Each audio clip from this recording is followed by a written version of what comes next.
भगवान परशुराम जयंती पर नगर में भव्य शोभा यात्रा निकाली गई। भगवान परशुराम जयंती के उपलक्ष्य में शहर में श्रद्धा और उत्साह के साथ भव्य शोभा यात्रा निकाली गई। मोदी नगर में शोभा यात्रा का शुभारंभ मोदी मंदिर से किया गया, जो बस अड्डा राज चौपाल होते हुए पुरानी तहसील के निकट स्थित परशुराम मंदिर पर जाकर संपन्न हुई। पूरे रास्ते में श्रद्धालुओं ने बढ़ चढ़कर भाग लिया और भगवान परशुराम के जयकारों से वातावरण भक्तिमय हो गया।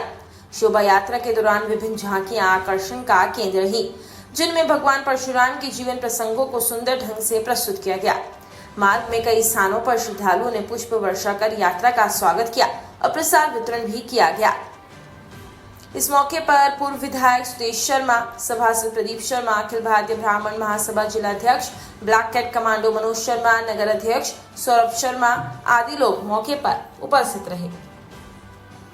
और लेटेस्ट अपडेट के लिए सब्सक्राइब करें वेलकम इंडिया न्यूज चैनल।